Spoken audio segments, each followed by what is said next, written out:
Hello बच्चों, स्वागत करता हूं आपका विश्व भूगोल की इस श्रृंखला में। इसके पहले मैंने जो है बहुत सारे वीडियो जो है विश्व भूगोल के डाल दिए हैं, उसको आप देख लीजिए और उसका प्रैक्टिस भी मैंने डाला हुआ है, उसको भी आप देख लेंगे तो ज़्यादा अच्छा रहेगा। ठीक है, तो आइए इस विश्व भूगोल की श्रृंखला में आज का जो हमारा टॉपिक होगा वो पर्वत श्रृंखलाएं होंगे। ठीक है, तो विश्व के जो पर्वत श्रृंखलाएं हैं उसके बारे में बात करेंगे। ठीक है, आज की क्लास में। तो आइए स्टार्ट करते हैं क्लास को।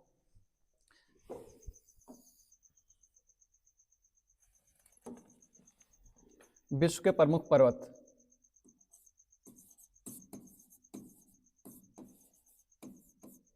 विश्व के प्रमुख पर्वत।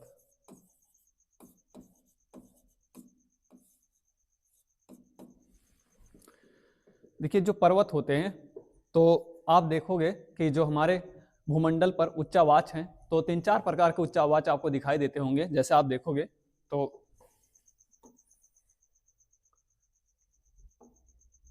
उच्चावाचों में जब भी आप देखोगे तो आपका एक होता है मैदान, है ना। पहले हम देखते हैं समुद्र सतह। समुद्र सतह और इसके बाद होता है आपका मैदान, और मैदान के अलावा आपका क्या होता है, पठार होता है, और फिर पहाड़ियां होती हैं। पहाड़ियां होती हैं, उसके बाद आपका क्या होता है, पर्वत होता है। ठीक है, तो पृथ्वी के भूमंडल पर जब देखेंगे उच्चावाचों के बारे में तो आपका समुद्र सतह होता है, और उसके बाद आपका क्या होता है, मैदान होते हैं। मैदान के अलावा जो होता है आपका वो होता है पठार होता है। पठार के अलावा जो उससे ऊंचा भाग होता है उसको क्या कहते हैं, पहाड़ियां कहते हैं। और पहाड़ियों से भी जो ऊंचा भाग होता है उसको हम क्या कहते हैं, उसको कहते हैं पर्वत। ठीक है, तो इस प्रकार से आप देख सकते हैं। जैसे आप इसको देखोगे तो इस तरह से, जैसे समुद्र सतह है ना। अब इससे ऊंचा जो भाग होगा आपका इस तरह से वो मैदानी क्षेत्र होगा। मैदानी क्षेत्र होगा, उसके बाद जो आपका होगा उसको कहा जाएगा पठार का क्षेत्र होगा। ठीक है, पठार का क्षेत्र होगा, फिर पहाड़ियां होंगी इस तरह से, पहाड़ियां होंगी, और उसके बाद जो आपका सबसे ऊंचा भाग होता है उसको हम क्या कहते हैं, उसको पर्वत कहते हैं। तो ये हमने कहा, ये आपका समुद्र हो गया, ये समुद्र हो गया, समुद्र सतह, ये समुद्र सतह हो गया, और उसके बाद ये आपका मैदान हो गया, मैदान। और मैदान के बाद आपका पठार होता है उच्चावाचों में, और पठार के बाद आपका जो है पहाड़ियां होती हैं, पहाड़ियां। ठीक है, और पहाड़ियों के बाद आपका पर्वत होता है। जो सबसे ऊंचा भाग होता है उच्चावाचों में पृथ्वी की सतह पर वो क्या होता है, आपका पर्वत होता है। तो ये जो समुद्र सतह पे आप देखोगे, समुद्र सतह होती है, तो जब भी आप देखोगे समुद्र सतह के बाद मैदान होता है। मैदान आप जानते हो बेसिकली 150 से, ये जो आपका मैदान होता है 150 मीटर से लेकर तो कितना तक हो सकता है, तो ये आप देखोगे 350 तक। ठीक है, 350 मीटर तक। पठार आप देखोगे तो इसके बाद आपका पठार होता है जो आपका 350 मीटर से लेकर 1000 तक हो सकता है। 500 तक वैसे बेसिकली होता है, 500। और 500 के बाद पहाड़ियां देखेंगे तो 500 मीटर से लेकर 500 मीटर से लेकर 1000 मीटर तक पहाड़ियां होती हैं, है ना।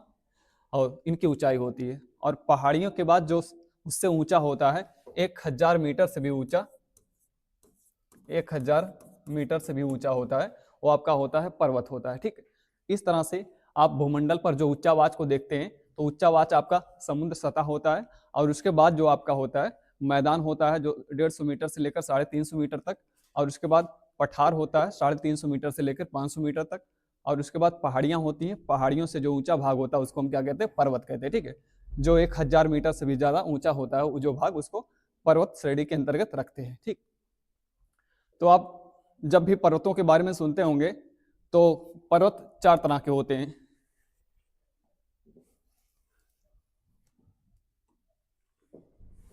पर्वत जो होते हैं 4 प्रकार के होते हैं। पर्वतों के प्रकार।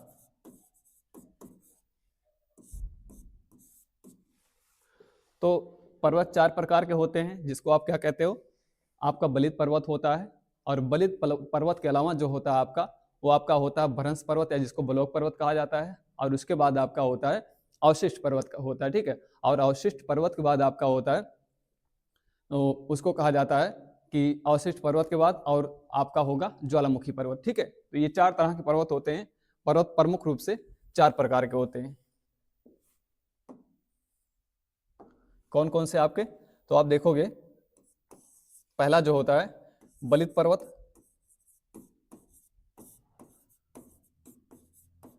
और बलित पर्वत के अलावा आपका ब्लॉक पर्वत, ब्लॉक पर्वत जिसे हम भ्रंशोत पर्वत भी कहते हैं। क्या कहते हैं इसको? भ्रंशोत पर्वत, भ्रंशोत पर्वत, ठीक है। और तीसरा होता है आपका, वो होता है अवशिष्ट पर्वत, अवशिष्ट पर्वत,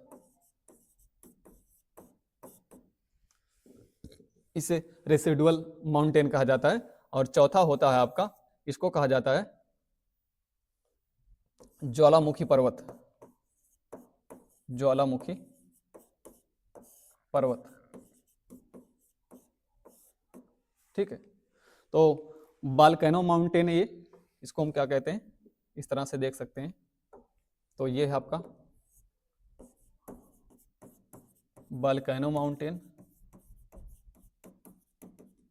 और ये होता है आपका जो अवशिष्ट पर्वत या इसे कहा जाता है रेसिडुअल माउंटेन। क्या कहते हैं इसको?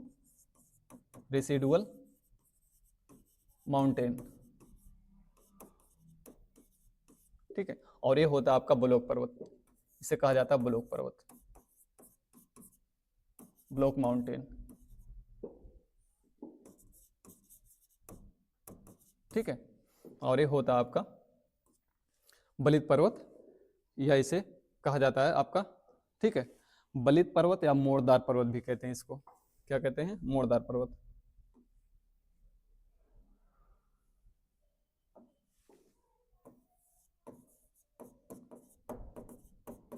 मोड़दार पर्वत, ठीक है। तो जब भी आपसे पूछा जाए पर्वतों के प्रकार के बारे में, ये प्रमुख रूप से 4 तरह के पर्वत होते हैं आपके। बलित पर्वत या इसे मोड़दार पर्वत भी कहा जाता है, ब्लॉक पर्वत या भ्रंशोत पर्वत या ब्लॉक माउंटेन उसे कहते हैं। बाकी अवशिष्ट पर्वत रेसिडुअल माउंटेन जिसको कहा जाता है, और आपका ज्वालामुखी पर्वत जिसे बालकैनो माउंटेन कहते हैं, ठीक है। तो ये इसको फोल्डेड माउंटेन कहा जाता है, जो बलित पर्वत होता है आपका, इसको क्या कहते हैं? फोल्डेड माउंटेन, ठीक है, फोल्डेड माउंटेन। तो जब भी पूछा जाए 4 तरह के आपके पर्वत होते हैं, तो एक एक पर्वतों के बारे में देखेंगे। जो आपका होता है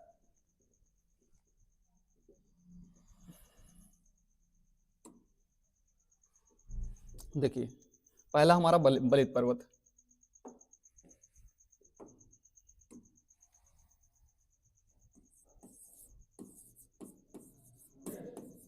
बलित पर्वत, ठीक। ये जो बलित पर्वत होता है, बलित पर्वत किससे कहा जाता है? बलित पर्वतों का निर्माण कैसे होता है? तो देखिए, जो बलित पर्वत होते हैं बाबू, इसका निर्माण किस तरह से होता है? तो प्लेटों के जो है अभिसारी गति के कारण ये फोल्डेड माउंटेन आपके बनते हैं, बलित पर्वतों का निर्माण होता है। जब प्लेटों में हमने कहा अभिसारी गति होता है, और जब विवर्तनिक क्रिया होती है, विवर्तनिक क्रिया के फलस्वरूप जब अभिसारी गति होता है प्लेट में, तो उसके बाद जो जो आपका बनता है वो उसको क्या कहा जाता है? बलित पर्वत कहा जाता है, ठीक है। तो ये बलित पर्वतों का निर्माण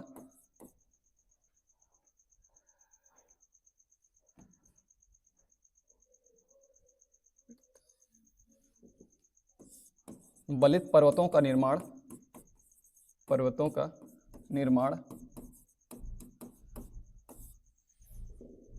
विवर्तनिक क्रिया के फलस्वरूप विवर्तनिक क्रिया के फलस्वरूप प्लेटों में अभिसारी गति के कारण होता है। प्लेटों में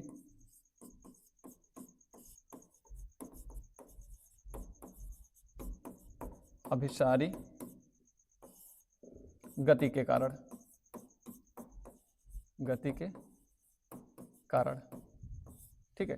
तो प्लेटों में अभिसारी गति के कारण ये फोल्डेड माउंटेन आपके पड़ते हैं। जब बलन पड़ता है किसी भी चीज में, जब बलन पड़ेगा तो बलन पड़ने के फलस्वरूप क्या होगा, बीच वाला जो मध्य वाला भाग होगा वो ऊपर की तरफ जो है उठेगा, है ना। इससे जो है आपके बलित पर्वतों का निर्माण होता है। जैसे आप देखोगे इस तरह से दो प्लेटें इस तरह से है ना, ये प्लेटें हैं इस तरह से, और जब ये पास आएंगी तो पास आने की क्रिया के फलस्वरूप क्या होगा, इस तरह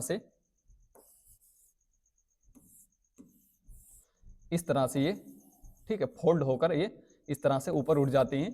तो इसको कहा जाता है बलित पर्वत। संसार में आप देखोगे विश्व में जो है ज्यादातर पर्वत किसके उदाहरण हैं, तो ज्यादातर पर्वत आपके बलित पर्वत के ही उदाहरण हैं। फोल्डेड माउंटेन आपके विश्व में ज्यादा दिखाई देते हैं, ज्यादा फोल्डेड माउंटेन का ही निर्माण हुआ है, क्योंकि आप जानते हैं पृथ्वी की जो प्लेटें हैं उसमें अभिसारी गति जो होती है और विवर्तनिक क्रिया के फलस्वरूप जो अभिसारी गति होगी तो फोल्डेड माउंटेन आपके बनेंगे ही, है ना। तो ज्यादातर पर्वत किस प्रकार के हैं, आपके बलित पर्वत के उदाहरण है या फोल्डेड माउंटेन है। तो मैंने कहा बलित पर्वतों का निर्माण विवर्तनिक क्रिया के फलस्वरूप प्लेटों में अभिसारी गति के कारण, जब दो प्लेटें आपस में टकराएंगी और हमने कहा बीच वाला भाग ऊपर की तरफ उठेगा, तो ऐसे जो है आपके बलित पर्वतों का निर्माण होगा, ठीक है। आप इसमें देखोगे तो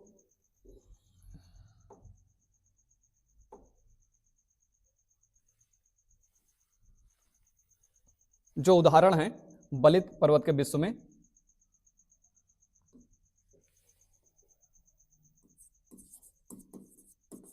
विश्व के प्रमुख बलित पर्वत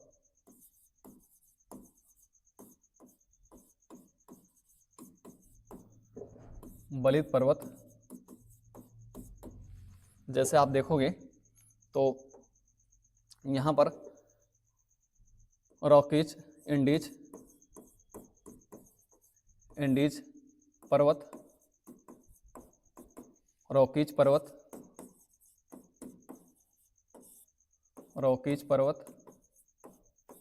और इसके अलावा आपका हिमालय पर्वत,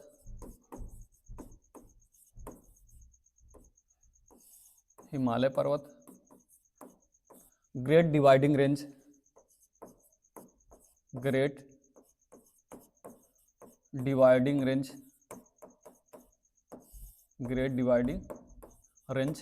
ठीक है।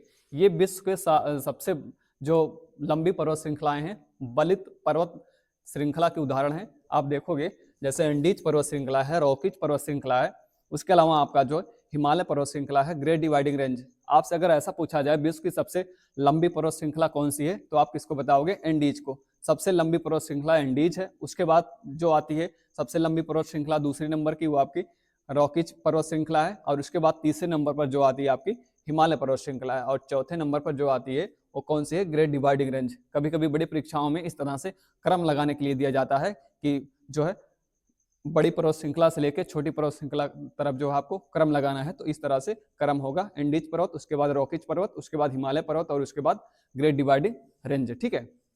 तो ये सारे बलित पर्वत के उदाहरण हैं। इसके बाद आप देखोगे जो अन्य बलित पर्वत के उदाहरण हैं, जैसे आपका आल्पस हो गया, आल्पस के अलावा आपका यूराल हो गया, ठीक है, यूराल हो गया, और त्यान सांग, कुनलुन, हिंदकुश, इधर लिखता हूं त्यान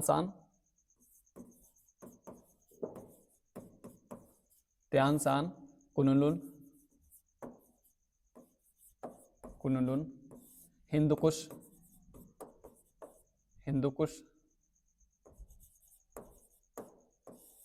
ठीक है, अराकान योमा,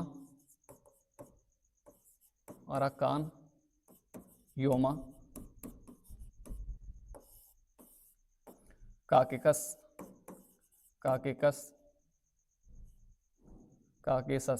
ठीक है। ये सारे जो विश्व की सबसे लंबी पर्वत श्रृंखलाएं हैं आपके सामने, ये सारी विश्व की सबसे लंबी पर्वत श्रृंखलाएं जो हैं ये सारी हैं, ठीक है। और ये सारी किसके उदाहरण हैं, तो सारी जो पर्वत श्रृंखलाएं ये बलित पर्वत के ही उदाहरण हैं। और ये आप देखोगे तो एंडीज पर्वत श्रृंखला, रॉकीज पर्वत श्रृंखला, हिमालय पर्वत श्रृंखला, great dividing range, Alps, Ural, त्यान सांग, Kunlun, Hindu Kush, Arakan Yoma, Caucasus. जैसे आप देखोगे आपसे देश पूछा जाता है किस देश में है ये, तो आप यहाँ देखोगे तो ये आपका इंडीज पर्वत श्रृंखला कहाँ पे है, तो इंडीज पर्वत श्रृंखला जो है ये दक्षिण अमेरिका महाद्वीप में, दक्षिण अमेरिका, दक्षिण अमेरिका महाद्वीप, ठीक है। और रॉकीज पर्वत श्रृंखला जो है आपकी ये कहाँ पे है, तो उत्तरी अमेरिका महाद्वीप, उत्तरी अमेरिका, उत्तरी अमेरिका महाद्वीप।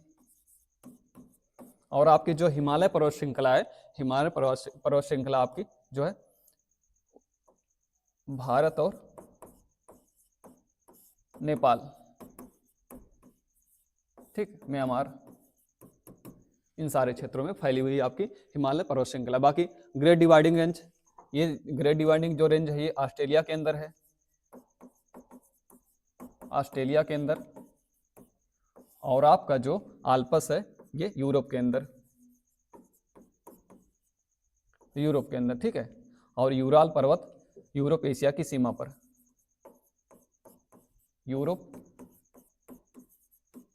एशिया के अंदर, ठीक। तो यूराल पर्वत जो आप जानते हैं और उसको और जो यूरोप को अलग करता है उसी की सीमा पर है आपका यूराल पर्वत। बाकी त्यानसान आपका कुनलुन, त्यानसान है चाइना के अंदर, चीन के अंदर ये पर्वत है, आपका उदाहरण है बलित पर्वत का। बाकी कुनलुन पर्वत जो है ये आपका जो है अफगानिस्तान के अंदर, सॉरी पाकिस्तान के अंदर, पाकिस्तान चीन की सीमा पर हुए से देखोगे तो। बाकी हिंदुकुश अफगानिस्तान में, अफगानिस्तान, ठीक है। और बाबू जो आपका अराकान योमा है, अराकान योमा आपके हिमालय का ही भाग है, हिमालय का ही भाग है अराकान योमा, जो इस तरह से आप देखते हो अरुणाचल प्रदेश से जो है मुड़कर जो है म्यांमार की तरफ चली जाती है पर्वत श्रृंखला, उसी को कहते हैं अराकान योमा पर्वत श्रृंखला। तो अराकान योमा जो पर्वत श्रृंखला है ये म्यांमार के अंदर। और काकेशस जो है आपका ये यूरोप के अंदर है, यूरोप के अंदर, ठीक है। ये विश्व की प्रमुख बलित पर्वत श्रृंखलाएं हैं जिनके बारे में हमसे पूछा जाता है कि किस महाद्वीप में है या किस देश में, तो मैंने यहाँ पर लिखा हुआ है किस महाद्वीप में या किस देश में है। और ये भी आप जान लोगे यहाँ से कि किसके उदाहरण है, तो बलित पर्वत श्रृंखला के उदाहरण है ना। इसके अलावा आपसे ये पूछा जाता है कि आप देखोगे तो इन पर्वत श्रृंखलाओं के अलावा अभी मैं बाद में बता देता हूँ कि इनकी सबसे ऊंची चोटियां कौन सी है। अब देखते हैं आपका जो अवशिष्ट पर्वत होता है उनके कौन कौन से उदाहरण हैं और अवशिष्ट पर्वत किसे कहा जाता है, ठीक।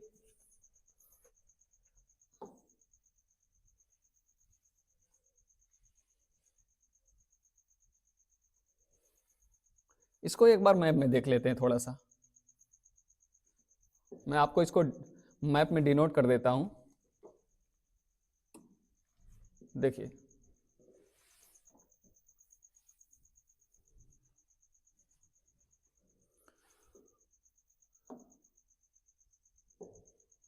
देखिएगा यहां पर,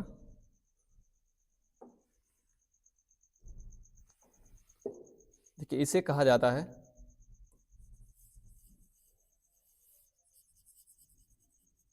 रॉकीज पर्वत श्रृंखला, इसको क्या कहते हैं, रॉकीज कहते हैं। और ये वाला है आपका, इसको कहा जाता है इंडीज पर्वत श्रृंखला, इसको कहा जाता है दक्षिण अमेरिका महाद्वीप के अंदर इंडीज पर्वत श्रृंखला। बाकी आप देखोगे यहाँ पर अफ्रीका के अंदर, ठीक है। तो अफ्रीका के अंदर यहाँ पर है एक, उसको कहते हैं एटलस पर्वत। और इधर देखोगे आप तो यहाँ पे है आपका काकेकस, ठीक है। और यहाँ पर आल्पस, यहाँ पर यूराल, यूराल पर्वत श्रृंखला। और उसके बाद यहाँ देखोगे तो आपका यहाँ पड़ता है एक ही में 3 पर्वत श्रृंखलाएं हैं, जैसे आप देखते हो त्यान श्यान है आपका ये, और आप देखते हो हिंदकुश इधर है, और आपका इसी में है क्या कहते हैं कुनलुन पर्वत श्रृंखला, ठीक है। तो ये आपकी कौन सी पर्वत श्रृंखला है, मैंने कहा कि जो त्यान श्यान है चाइना के अंदर वो है। बाकी यहाँ पर देखोगे मैं बलित पर्वत श्रृंखला के उदाहरण बता रहा हूँ, ये सारे बलित पर्वत हैं जिसको मैं डिनोट कर रहा हूँ यहाँ पर, ठीक है। यहाँ पर है ग्रेट डिवाइडिंग रेंज ऑस्ट्रेलिया के अंदर, और यहाँ पर है हिमालय, और यहाँ पर अराकानियोमा, ठीक है। ये सारे बलित पर्वत के उदाहरण हैं और विश्व में हमने कहा ये इस प्रकार से आप देख सकते हो। तो ये है रॉकीज रॉकीज पर्वत श्रृंखला, ये है आपकी एंडीज पर्वत श्रृंखला, और ये है एटलस, और ये है आपकी काकेकस, काकेशस,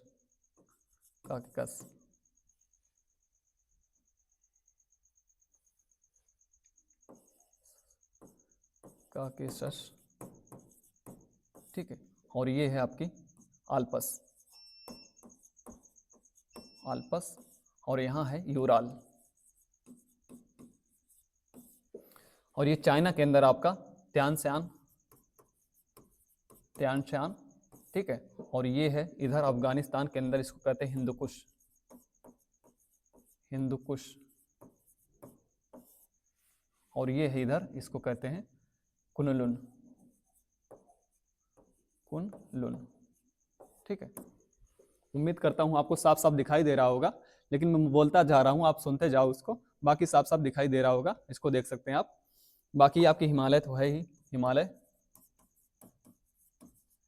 ये है अराकान योमा,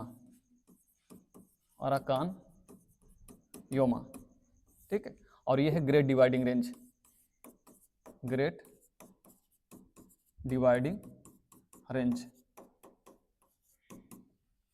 ठीक है। तो इस तरह से आप देख सकते हो विश्व में जो पर्वत श्रृंखलाएं हैं जो विस्तारित हैं अलग अलग देशों में, अलग अलग महाद्वीपों के अंदर, आप इस प्रकार से उसको देख सकते हो। तो जब भी पूछा जाए सबसे लंबी पर्वत श्रृंखला दक्षिण अमेरिका महाद्वीप में आपकी जो है एंडीज है, और उसके बाद जो दूसरी सबसे लंबी पर्वत श्रृंखला है आपकी वो है रॉकीज पर्वत श्रृंखला, यहाँ पर फैली हुई अमेरिका के पश्चिमी छोर में।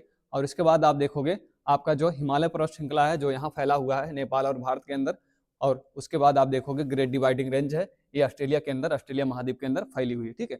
उसके बाद यूरोप के अंदर एक आल्पस है, और आल्पस के बाद आप यहाँ देखोगे यूराल है, ठीक है, जो रूस और यूरोप को अलग करता है, यूराल है। बाकी यहीं पर आप देखोगे यूरोप के अंदर काकेशस पर्वत है यूरोप के अंदर। उसके बाद यहाँ देखोगे एक ही जो है तिब्बत का जो पठार है जिसको पामीर की गांठ कहा जाता है, वहां से 3 पर्वत निकले हुए हैं। एक आपका जो चाइना की तरफ है उसके भाग को कहा जाता है त्यान श्यान पर्वत, और जो अफगानिस्तान की तरफ है उसको कहा जाता है हिंदुकुश पर्वत, और जो आपका इधर है क्या कहते हैं तिब्बत की तरफ है उसको कहा जाता है कुनलुन पर्वत, ठीक है। तिब्बत और आपका पाकिस्तान की तरफ है उसको कुनलुन पर्वत कहते हैं। तो इस प्रकार से आप देखोगे तो ये विश्व की प्रमुख पर्वत श्रृंखलाएं हैं, और यहीं पर आप देखोगे इनकी जो सर्वोच्च चोटियां हैं,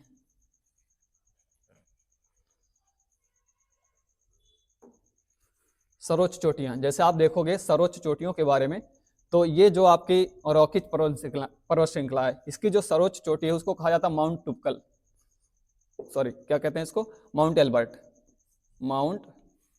दूसरा कलर लेते हैं इससे कम दिखाई देगा आपको, तो ये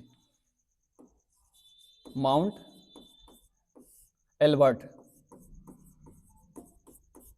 एल्बर्ट जो रॉकीज पर्वत श्रृंखला की सबसे ऊंची चोटी है। उसके बाद आप एंडीज देखेंगे तो एंडीज पे जो है आपकी एकांकागुआ, यहाँ जो सर्वोच्च चोटी है वो कौन सी है, एकांकागुआ,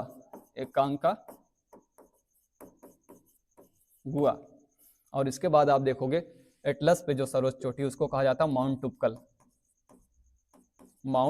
टुपकल, ठीक है। और आल्पस पर देखोगे तो आल्पस पे जो सर्वोच्च चोटी है उसको माउंट ब्लैंक कहते हैं,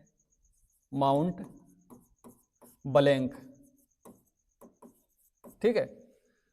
और आपकी जो यूराल है, यूराल पे नरोदनया है जो सर्वोच्च शिखर है, इस पे नरोदनया, और काकेकस पे जो सर्वोच्च शिखर है उसको कहा जाता है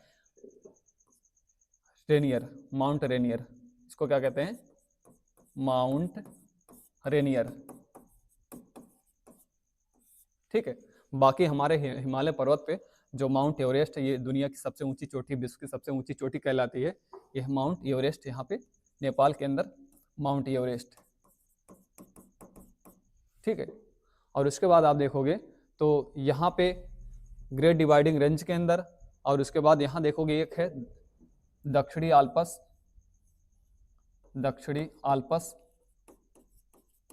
और इस पे है माउंट ऊपर इसको यहाँ देखिएगा, माउंट कुक, माउंट कुक। तो एक आल्पस यूरोप के अंदर है आल्पस पर्वत, एक आल्पस जो है दक्षिणी आल्पस, क्योंकि यहाँ जो इसके खोज करता थे तो ये यहाँ के यूरोप के व्यक्ति थे, तो यहाँ पर जो आल्पस पर्वत है यूरोप में, तो उनको दिखाई दिया कि ये पूरी तरह से लगभग जो है यूरोप के बलित पर्वत की ही तरह है। जैसे यूरोप में आल्पस बलित पर्वत है, उसी तरह से ये भी बलित पर्वत है, इसलिए इसका नाम रख दिए दक्षिणी आल्पस, है ना। तो दक्षिणी आल्पस की जो सबसे ऊंची चोटी है माउंट कुक है, न्यूजीलैंड के अंदर। उसके बाद ग्रेट डिवाइडिंग रेंज है, यहाँ पर है माउंट कोएस्कू, सर्वोच्च शिखर माउंट कोएस्कू, जो सर्वोच्च शिखर है वो आपके ग्रेट डिवाइडिंग रेंज के अंदर, ठीक है। तो ये हमने कहा विश्व के प्रमुख पर्वत श्रृंखलाएं हैं और उन पर जो सर्वोच्च शिखर है। तो देखिए इनमें से जब भी आपसे पूछा जाए कि जो है इस महाद्वीप के अंदर सर्वोच्च शिखर कौन सा है, तो आप कैसे बताओगे। देखिएगा अगर आपसे पूछा जाए तो यहाँ पर एक है अमेरिका महाद्वीप के अंदर, अलास्का के अंदर, उसको माउंट मैकिनले कहते हैं, माउंट मैकिनले, ठीक है। और एक यहाँ पर है किलिमंजारो तंजानिया के अंदर, इसको कहते हैं किलिमंजारो, किलिमंजारो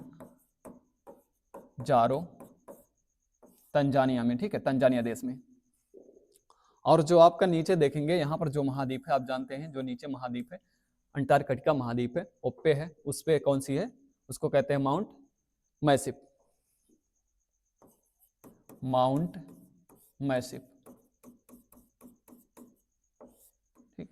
तो दुनिया में, विश्व में जब ऊंचे शिखर के बारे में पूछा जाए, महाद्वीपों के ऊंचे शिखर के बारे में, सबसे ऊंचा भाग के बारे में पूछा जाए महाद्वीपों के, तो इस प्रकार से आप बताइएगा। देखिए जब भी आपसे पूछा जाए कि जो है अमेरिका महाद्वीप, उत्तरी अमेरिका महाद्वीप का सर्वोच्च शिखर कौन सा है, तो आप बताओगे माउंट मैकिनले, ठीक है। कौन सा बताओगे आप कि माउंट मैकिनले जो है ये अलास्का के अंदर, अमेरिका देश के अलास्का के अंदर पड़ता है। तो देखिए ये जो अलास्का है, अमेरिका तो यहाँ पर है ना, लेकिन एक अलास्का इसका एक राज्य यहाँ पड़ता है जो रसिया से खरीदा गया इसको। तो माउंट मैकिनले इस महाद्वीप की सर्वोच्च शिखर कहलाएगी। उसके बाद पूछा जाए दक्षिण अमेरिका महाद्वीप में सर्वोच्च शिखर कौन सा है, तो आप बताओगे एकांकागुआ, जो इंडीज पर्वत श्रृंखला पर है, एकांकागुआ इस महाद्वीप की सर्वोच्च शिखर है। उसके बाद अगर आपसे पूछा जाए कि अफ्रीका महाद्वीप में सर्वोच्च शिखर कौन सा है, अफ्रीका महाद्वीप के अंदर सबसे ऊंची चोटी कौन सी है, तो आप बताओगे किलिमंजारो, जो यहाँ पर है अफ्रीका महाद्वीप के अंदर, किलिमंजारो इस महाद्वीप की सर्वोच्च शिखर कहलाती है।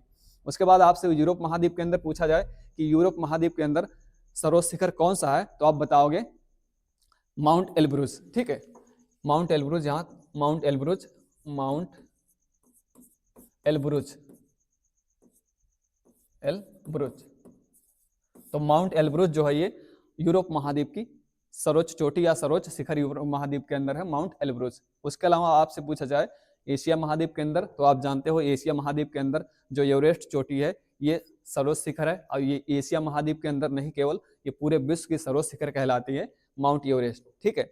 उसके बाद अगर पूछा जाए ऑस्ट्रेलिया महाद्वीप के अंदर, तो ऑस्ट्रेलिया महाद्वीप के अंदर माउंट कोएस्कू जो है यहाँ का सर्वोच्च शिखर है, माउंट कोएस्कू जो है ऑस्ट्रेलिया महाद्वीप के अंदर जो है सर्वोच्च शिखर है। और उसके बाद अगर पूछा जाए अंटार्कटिका महाद्वीप के अंदर, तो अंटार्कटिका महाद्वीप के अंदर जो सर्वोच्च शिखर है माउंट मैसिफ है, ठीक है।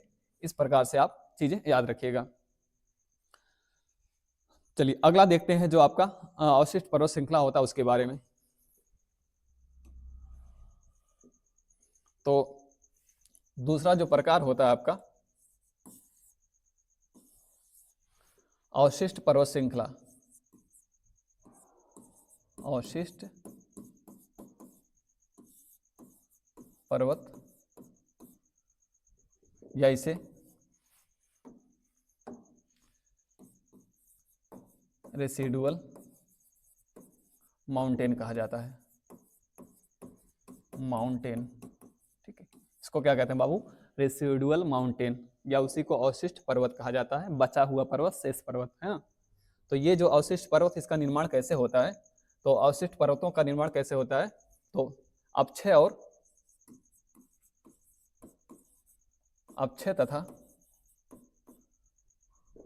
अपर्दन प्रक्रिया के फलस्वरूप, अपर्दन प्रक्रिया के फलस्वरूप,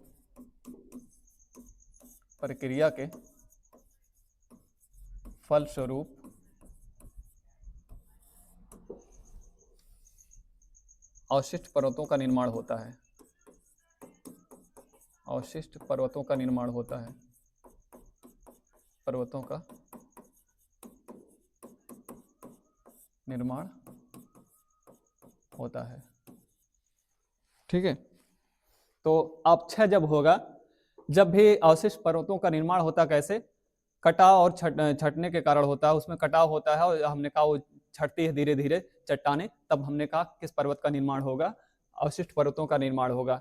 जैसे आप देखो कि रासायनिक क्रिया, कार्बनिक क्रिया, जितनी भी क्रियाएं होती हैं, तापमान और ये सारे सारे जो इसमें भाग लेते हैं अवशिष्ट पर्वतों के निर्माण में, तो प्रमुख रूप से कह सकते हैं कि अपक्षय तथा अपरदन क्रिया के फलस्वरूप अवशिष्ट पर्वतों का निर्माण होता है। ठीक है, तो बची हुई जो हमने कहा पहले आपकी अन्य पर्वत श्रृंखलाएं हुआ करती थी, उसमें हमने कहा जो धीरे धीरे जो है उसका अपक्षय हो गया है, उसका क्षय हो गया है। अब जो शेष पर्वत श्रृंखलाएं बची हुई हैं उसी को कहा जाता है अवशिष्ट पर्वत श्रृंखला या रेसिडुअल माउंटेन। ठीक है, तो अवशिष्ट पर्वत श्रृंखला के उदाहरण कौन कौन से हैं, अगर आप देखोगे इसके उदाहरण जो है, तो इसके उदाहरण आप देख सकते हो।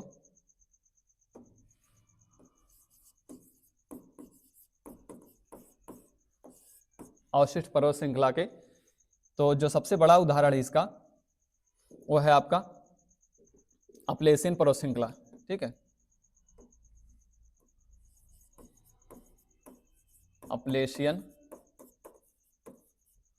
पर्वत श्रृंखला, पर्वत श्रृंखला। ठीक है, अपलेशियन पर्वत, और इसके बाद आपका अरावली पर्वत, अरावली पर्वत, और इसके अलावा अरावली पर्वत के अलावा आपका बाबेरियन,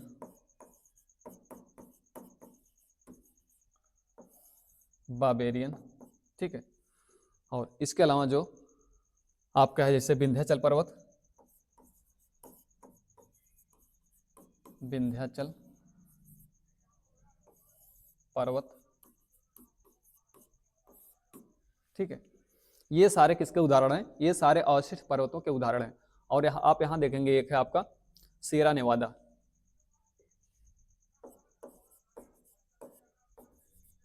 सियरा नेवादा।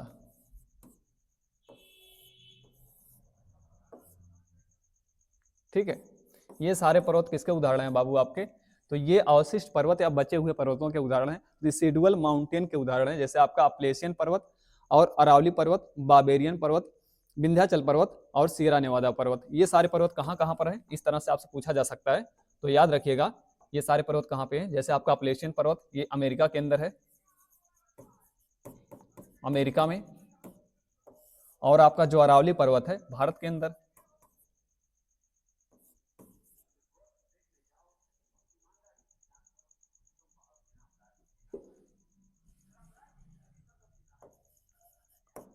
भारत के अंदर, और आपका बाबेरियन जो है ये आपका है जर्मनी के अंदर।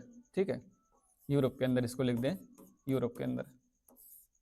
और आपका जो विंध्याचल पर्वत है ये भारत के अंदर, और आपका सियरा नेवादा अमेरिका के अंदर। ये सारे जो अवशिष्ट पर्वत के उदाहरण हैं, विश्व में अवशिष्ट पर्वत के सबसे प्रमुख उदाहरण यही सारे पर्वत हैं। तो अपलेशियन पर्वत अमेरिका के अंदर याद रखिएगा, अरावली आपका तो है ही, बाकी कुछ चीजें और इसके बारे में याद रखिएगा। जैसे आपसे पूछा जा सकता है, जैसे ये पूछा जाता है कि जो विश्व की सबसे लंबी कौन सी पर्वत, अवशिष्ट पर्वत का उदाहरण कौन सा है, सबसे लंबा अवशिष्ट पर्वत कौन सा है, ऐसा पूछा जाता है आपसे।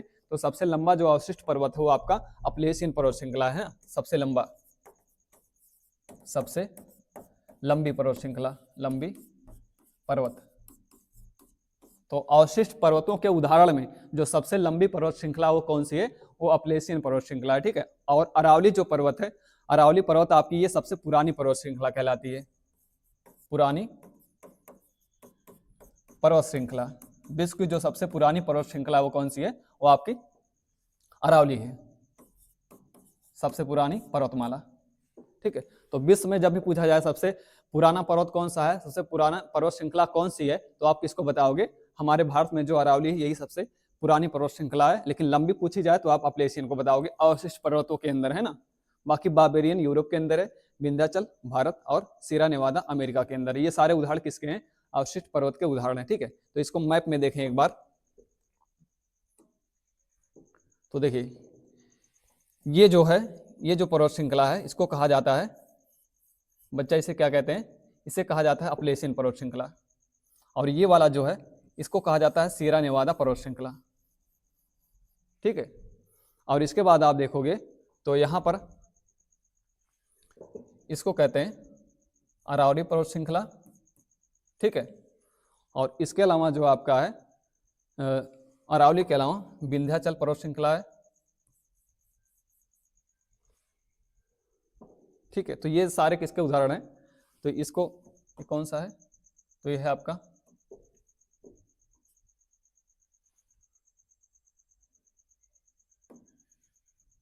अपलेशियन, अपलेशियन है, और ये है आपकी जो है सियरा नेवादा, सियरा नेवादा कहते हैं। ठीक है, और ये है अरावली, और ये है विंध्याचल, विंध्याचल पर्वत श्रृंखला।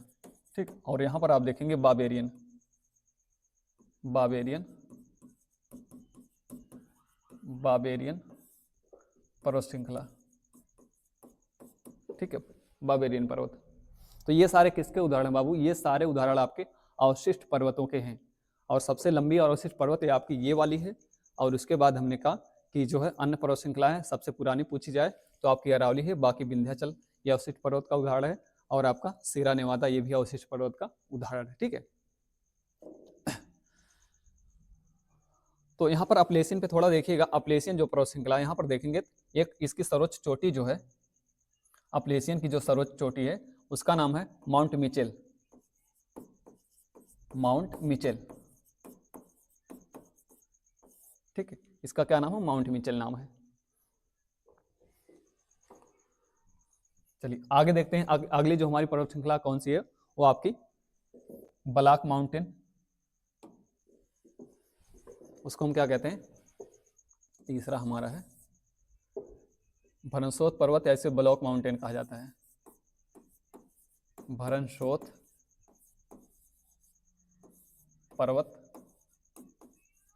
या इसे हम क्या कहते हैं, ब्लॉक माउंटेन कहते हैं।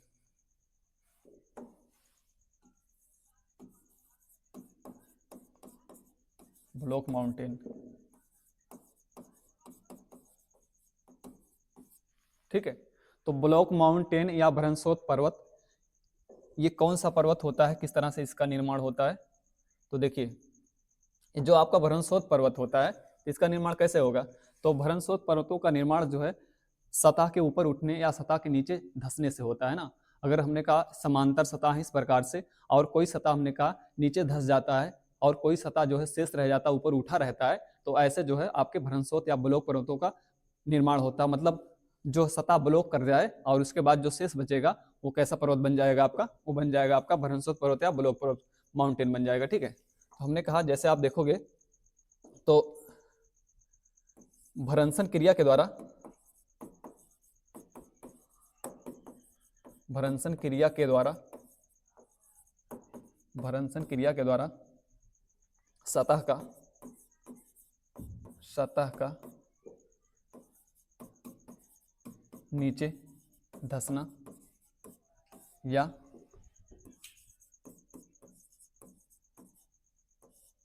ऊपर उठना, ऊपर उठने से भरनशोथ पर्वत का निर्माण होता है, भरनशोथ पर्वत का निर्माण होता है, भरनशोथ पर्वत का निर्माण होता है। ठीक है, जैसा आप देखोगे तो इस तरह से, ठीक है, मान लीजिए कोई सतह इस प्रकार से समानांतर सतह है, समानांतर सतह, समानांतर श्रेणी, इस तरह से कोई सतह है, और आप देखोगे इस तरह से बीच वाला भाग इस तरह से ऐसे ब्लॉक कर जाए तो आपका किस तरह से बन जाएगा, तो इस तरह से बन जाएगा आपका। ठीक है, इस तरह से ये शेष जो आपका भाग बचा रहेगा, जो शेष भाग बचा रहेगा वो क्या बन जाएगा, आपका पर्वत बन जाएगा। ठीक है, इस तरह से देख सकते हैं, या इसको इस तरह से भी देख सकते हैं, इस तरह से देख सकते हैं, है ना। बीच वाला भाग नीचे धंस गया और शेष भाग इस प्रकार से उठा रह गया, तो ये उठा हुआ भाग आपका पर्वत की तरह, पर्वत के सदृश आपका दिखाई देगा, है ना। तो ये आपका इस क्या होता है, इसको कहा जाता है भ्रंशोत पर्वत। या और दरारन क्रिया से भी होता है, कहीं पर दरार पैदा करती है कोई, हमने कहा सतह, तो वहां पर भी जो है भ्रंशोत पर्वत का निर्माण होगा। जैसे आप देखोगे हमारा जो पश्चिमी घाट है वो भ्रंशोत पर्वत का ही उदाहरण है, कगार का उदाहरण है ना, कगार का उदाहरण है। और तो कगार कैसे है, जो दो प्लेटें थी अफ्रीका वाली और हमारे जो एशियन प्लेट थी, दोनों के जब विस्तार हुआ तो ये जो टूटा है भाग, तो ये कगार का निर्माण किया है। तो वो आपका एक भ्रंशोत पर्वत का ही निर्माण है या कगार पर्वत का ही निर्माण है। तो भ्रंशोत पर्वत के अंतर्गत उसको रखा जाता है, कगार को। तो ये भ्रंशोत पर्वत का निर्माण इस तरह से होता है। उदाहरण कौन कौन से इसके आप देखोगे तो, जैसा आप इसके उदाहरण अगर देखोगे तो कौन कौन से इसके उदाहरण हैं भ्रंशोत पर्वत के,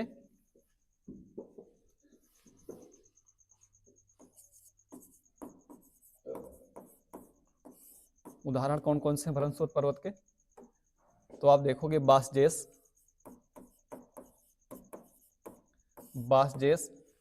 ब्लैक फॉरेस्ट,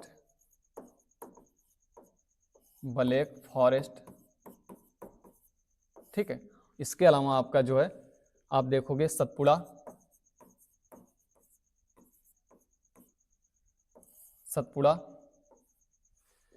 बासजेस, ब्लैक फॉरेस्ट और सतपुड़ा, ये सारे किसके उदाहरण हैं, भ्रंशोत या ब्लॉक पर्वत के, ब्लॉक माउंटेन के उदाहरण हैं, ठीक है। ये ब्लॉक माउंटेन के उदाहरण कहलाते हैं। तो आप देखोगे जो बासजेस पर्वत है या आपका ब्लैक फॉरेस्ट है, सतपुड़ा है, या पश्चिमी घाट भी इसके अंतर्गत आप लिख सकते हो, पश्चिमी घाट, ठीक है। पश्चिमी घाट के अलावा आप नीलगिरी लिख सकते हो,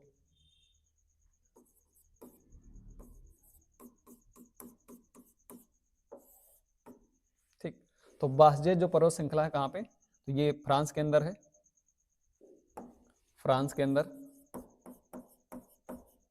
और ब्लैक फॉरेस्ट आपका जर्मनी में, और आपका जो सतपुड़ा है, सतपुड़ा ये आपका भारत के अंदर है ना,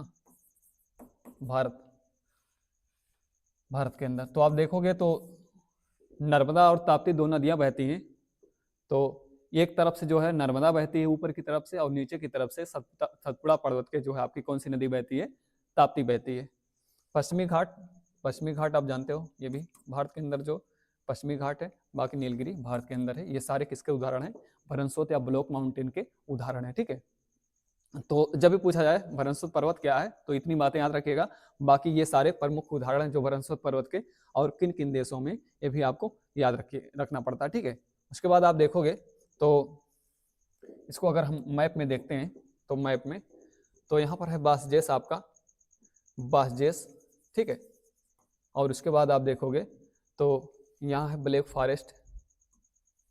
फॉरेस्ट, और यहाँ देखोगे तो ये आपका सतपुड़ा है, पश्चिमी घाट और नीलगिरी, ये सारे उदाहरण हैं किसके, तो ब्लॉक माउंटेन के, या इसको कहते हैं भ्रंशोत पर्वत कहते हैं, ठीक है। चलिए आगे देखते हैं। आपका तीसरा है, उसको कहा जाता है, ठीक है। तीसरा हो गया हमारा, उदाहरण कौन सा है, तो एक हो गया हमारा बलित पर्वत, और दूसरा हो गया भ्रंशोत पर्वत, और उसके अलावा आपका होता है हमारा अवशिष्ट पर्वत भी हो गया, और चौथा है हमारा, इसको हम कहते हैं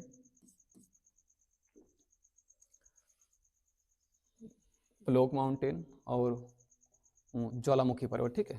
इसको कहा जाता है ज्वालामुखी पर्वत। जो चौथे प्रकार का पर्वत होता है इसको हम ज्वालामुखी पर्वत कहते हैं, ज्वालामुखी पर्वत। तो ज्वालामुखी पर्वतों का निर्माण कैसे होता है, जब भी आप देखोगे जो ज्वालामुखी पर्वत है विश्व में, तो इनका निर्माण हमने कहा जो लावा है उसके जमाव से हुआ है। जो ज्वालामुखी प्रक्रिया के फलस्वरूप लावा निकलता है, और लावा हमारी सतह पर फैल जाता है, और धीरे धीरे हमने कहा एक ढेर में जमा होता रहता है, और कई वर्षों के बाद वो पर्वत का रूप धारण कर लेता है। तो ऐसे जो है लावा से, जो है ज्वालामुखी के लावा से जिन पर्वतों का निर्माण होता है उसको ज्वालामुखी पर्वत कहते हैं। तो आप देखोगे तो हमने ये बताया आपको। ज्वालामुखी प्रक्रिया के फलस्वरूप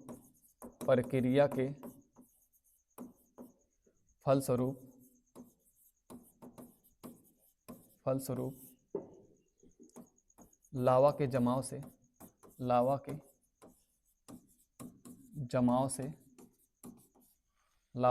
से ज्वालामुखी पर्वतों का निर्माण होता है। ज्वालामुखी पर्वतों का निर्माण होता है। पर्वतों का निर्माण होता है। ठीक है, ज्वालामुखी पर्वतों का निर्माण होता है।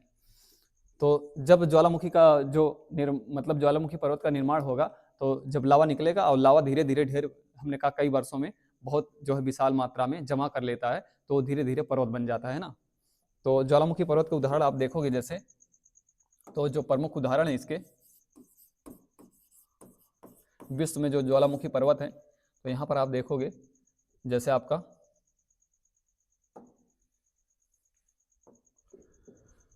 फ्यूजियामा,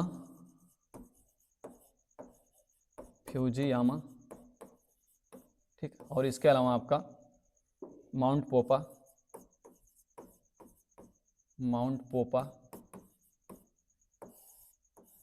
फ्यूजियामा, माउंट पोपा, और इसके अलावा आप देखोगे ज्वालामुखी पर्वत के तो चिम्बराजो,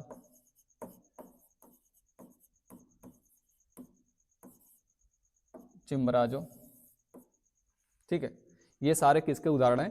ये आपके ज्वालामुखी पर्वत के उदाहरण हैं। और इसके अलावा किलिमंजारो,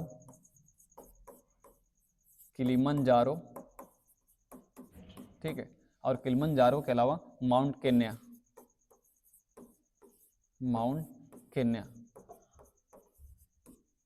के अंदर, केन्या देश के अंदर, ठीक। तो फ्यूजियामा, माउंट पोपा, चिम्बराजो, किलिमंजारो, माउंट केन्या, ये सारे किसके उदाहरण हैं? ये सारे आपके जो है ज्वालामुखी पर्वत के उदाहरण हैं। विश्व में ज्वालामुखी पर्वत के प्रमुख उदाहरण जो है यही सारे पर्वत हैं आपके, ठीक है। आप देखोगे इसके अलावा तो ये सारे देश किस देश में स्थित हैं? जैसे फ्यूजियामा, तो ये जापान के अंदर है। आपसे पूछा जाता है फ्यूजियामा पर्वत श्रृंखला कहाँ पर, ज्वालामुखी पर्वत कहाँ पर है, तो जापान के अंदर। माउंट पोपा जो है, माउंट पोपा म्यांमार के अंदर है आपका, म्यांमार के अंदर है, ज्वालामुखी पर्वत है। चिम्बराजो जो है आपका इक्वाडोर के अंदर है, इक्वाडोर के अंदर है आपका पर्वत, कौन सा है? ज्वालामुखी पर्वत है। किलिमंजारो जो है तंजानिया के अंदर है, ये तंजानिया के अंदर है और आपका एक ज्वालामुखी पर्वत है ना। और माउंट केन्या जो है ये केन्या के अंदर है, केन्या के अंदर है, ठीक है। ये सारे जो है आपके ज्वालामुखी पर्वत के उदाहरण हैं। जब भी पूछा जाए ज्वालामुखी पर्वत के उदाहरण कौन से, तो आपको देखिए जो सारे पर्वतों के बारे में पूछा जाता है, क्या पूछा जाता है आपसे, तो मिलान करने को देता है कि ये कौन सा पर्वत किस टाइप का है, मिलान कीजिए। बलित पर्वत कौन सा है, या आपका फरनसोत पर्वत कौन सा है, ज्वालामुखी पर्वत कौन सा है, अवशिष्ट पर्वत कौन सा है, मिलान करने के लिए देता है। या एक तरफ ज्वालामुखी पर्वत दिया रहेगा, एक तरफ जो आपका देश का नाम दिया रहेगा या महाद्वीप का नाम दिया रहेगा कि ये पर्वत फला पर्वत कहाँ पे है, किस महाद्वीप के अंदर है या किस देश के अंदर है, ठीक है। तो ऐसे प्रश्न आपका पूछा जाता है। तो जब भी पर्वतों के बारे में आपसे पूछा जाएगा तो इससे बाहर कुछ भी चीजें नहीं होंगी, क्योंकि जो मैं यहाँ बता रहा हूँ बहुत आसानी से और मतलब पूरा तरह से एनालिसिस करके इसको मैंने बताया है आपको, ताकि आपको अलग से कुछ और पढ़ना ना पड़े, ठीक है। यहाँ पर तो ये सारे उदाहरण हैं आपके ज्वालामुखी पर्वत के। तो अगर हम इसको मैप में देखें तो ये कहाँ पर किस प्रकार से इसको देखेंगे, देखिए फ्यूजियामा यहाँ पर देखोगे आप, तो यहाँ पर है फ्यूजियामा ज्वालामुखी पर्वत, ठीक है। उसके बाद यहाँ देखोगे आप चिम्बराजो है, इक्वाडोर के अंदर, चिम्बराजो इसको कहते हैं। और चिम्बराजो के अलावा आप ज्वालामुखी पर्वत देखोगे तो आपका किलिमंजारो है, तंजानिया के अंदर किलिमंजारो, ठीक है। और उसके बाद माउंट पोपा आपका म्यांमार के अंदर, माउंट पोपा। तो चिम्बराजो इक्वाडोर देश ये यहाँ पर है, बाकी म्यांमार के अंदर ये आपका माउंट पोपा म्यांमार के अंदर, और ये जापान के अंदर आपका ये है, इसको फ्यूजियामा कहते हैं, फ्यूजियामा, जापान के अंदर, ठीक है। और यहाँ पर किलिमंजारो तंजानिया के अंदर, किलिमंजारो, ठीक है। तो ये सारे आपके अवशिष्ट पर्वत के उदाहरण हैं, वो क्या कहते हैं, ज्वालामुखी पर्वत के उदाहरण हैं, ठीक है। जब भी ज्वालामुखी पर्वत के बारे में पूछा जाए, इतनी चीजें जो है आप यहाँ से याद रखोगे, माउंट पोपा, फ्यूजियामा, चिम्बराजो, किलिमंजारो।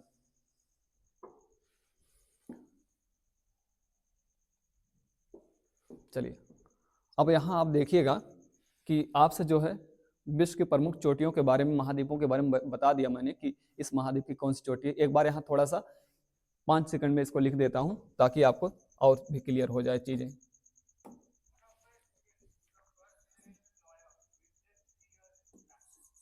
अमेरिका, अमेरिका महाद्वीप, दक्षिण अमेरिका महाद्वीप, इसको उत्तर अमेरिका कहते हैं, दक्षिण अमेरिका महाद्वीप, इसके बाद यूरोप महाद्वीप, यूरोप महाद्वीप, इसके बाद एशिया महाद्वीप, एशिया महाद्वीप, ठीक है। और इसके बाद ऑस्ट्रेलिया महाद्वीप, ऑस्ट्रेलिया महाद्वीप, ठीक,